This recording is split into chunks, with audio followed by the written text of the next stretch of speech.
having an outlet.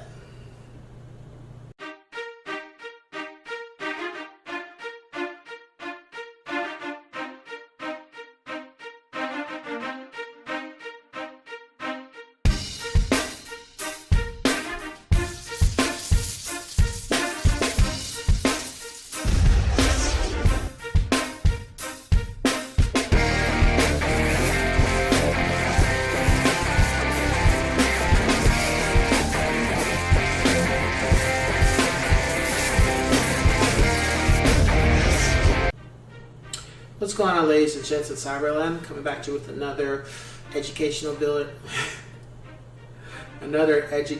video as a realtor. And today I'm going to be talking about having an outlet. Now, in any profession we're in, whether it's being a musician, whether it's being a contractor, whether it's being a driver, whether it's being a doctor, a realtor, a nurse, a lawyer, I mean anything, landscaper, what mechanic, you gotta have an outlet. You gotta have something that literally shuts your brain down from what you're doing, from the normal routine, whether that's, and I don't mean everyday outlet, I mean like, well, maybe an everyday outlet, just something that makes you completely decompress from what you're doing. Now, that can be exercising, lifting weights, reading, bike riding, dancing. It's like, I don't know what I want to say with that. Playing board games, playing chess, playing your guitar, as you've seen in my other videos, if you've checked my page, watching films, one of the things I do, playing video games, one of the things I love to do, one of the things that I do, or nature walking, or hiking, just something that gets you out of the environment of like me wearing a suit or wearing these certain clothes that when you're in your profession. Now, the reason why you want to do this is because it's kind of like a thing. What I've learned is that it's kind of like you have a glass, right? And your glass is only supposed to be it can only take so much of doing a certain thing. And as you keep doing your profession, for example, and not having a break, you're just filling it up to where it eventually starts to spill out to where you don't have any energy left for the profession. And as I've been told by my mentor and other agents, take a break. You don't want to burn yourself out, because once that happens, then all of a sudden you don't want to do the profession. You don't want to do, or you're not if you're not wanting to do it, you're not excelling at your craft. So they always say, take a break, take some time, take a day off, take 2 days off, a couple days off, to where you're regenerating your energy and doing something that's not in your profession. So when you come back, you're refreshed, you're good to go. And that goes along with anything. I think too, with some people, not all, because a lot of people do have outlets, is that some people don't have outlets, or they feel some type of way about having an outlet. A positive one too, because I'm going to get to the negative one. And they just drown themselves in their profession. They don't have anything else. They don't know how to do anything else. And that's not good, because again, you start to immerse yourself so much where you can't turn it off, and that's all you do from sunup until sundown. From the only time you're not doing your profession is when you're sleeping. Otherwise, that's all you do. And how do you know you're getting better with your craft if you're in it the whole time? If you're literally doing your craft, if I'm literally a realtor from Sunday until Saturday, every day, how do I know I'm improving? Where's that time to reflect? What, during the day of the profession? Or should it be those days where, like my content, I know that from where I started with my videos, they've improved to some extent. Can they be better? Yeah. I'm continuing to find different ways to make them better. I've taken advice from a couple friends of how I can improve them. Some things I can do, some things are out of my control because of what my content entails. However, I have taken the feedback, along with the negative feedback too, because you gotta take the good with the bad. You can't just be like, well, I only want to listen when it's good. Like, if people have something to say that's negative, okay, take it in. You don't have to go with it, but at least respect their opinion, because everybody's got one.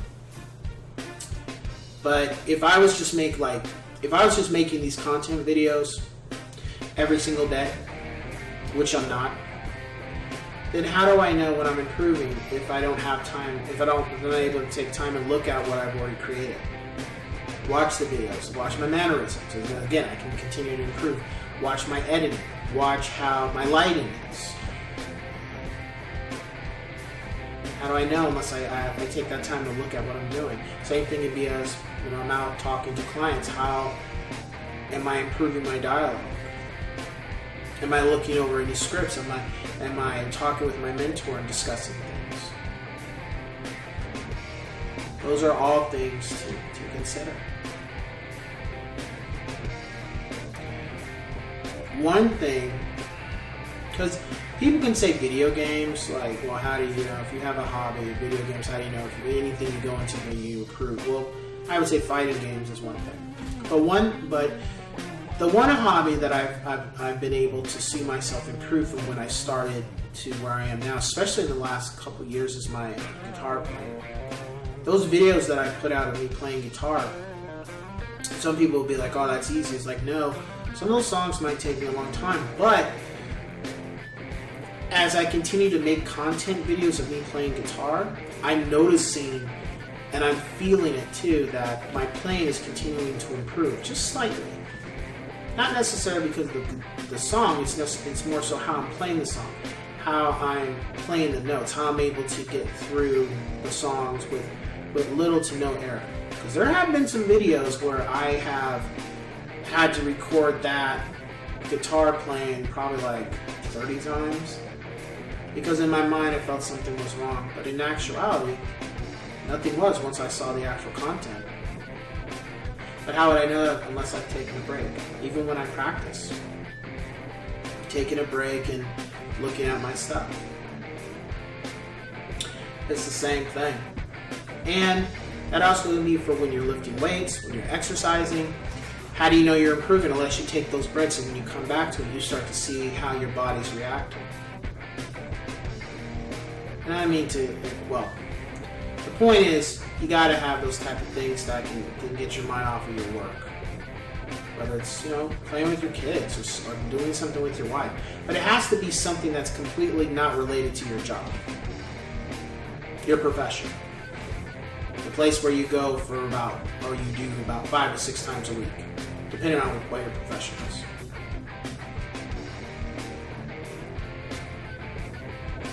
It's very important. It's important for us mentally to be able to turn off a certain element. Because don't you turn off your hobbies? We don't do our hobbies all day, every day, right? Whether that's bike riding or exercising.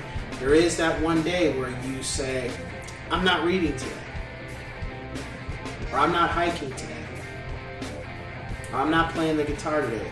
Everybody has something where it's a hobby where you turn it off. Well, the same thing you do with your hobbies, apply that to your profession too. Have a day where you snip,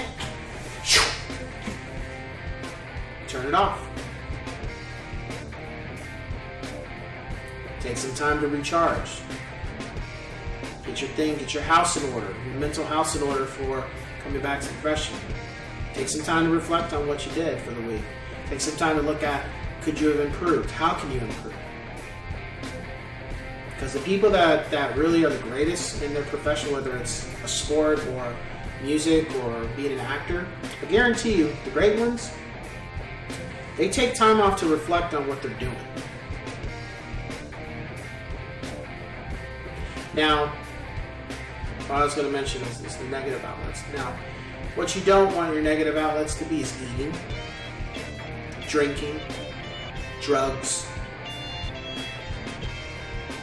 something that's destructive to your body, mentally, physically, or spiritually. That's what you don't want to do. Now, that can all be interpreted in different opinion, but think about it.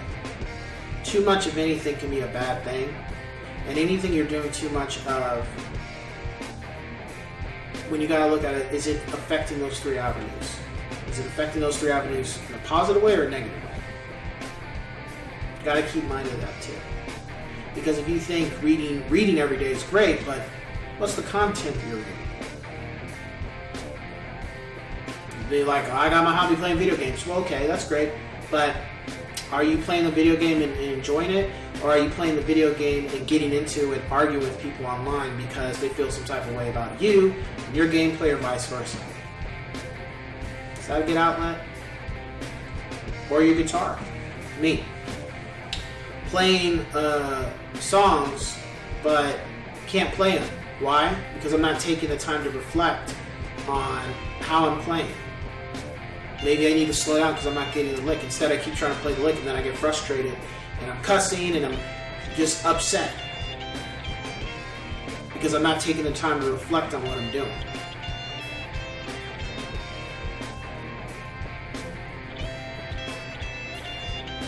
Or hiking.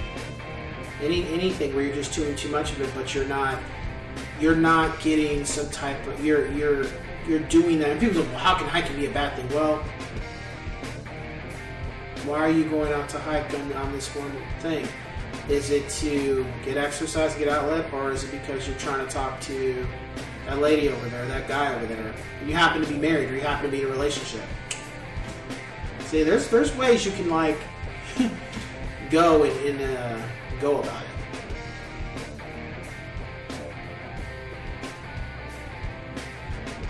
it. Are your outlets for a positive reason, or are they for a negative? And if they are for a positive, good. If they're for a negative, maybe you need to change about how you go about it. Because anything can be good or bad. So, with that being said, I will catch you guys on the next one. Take care.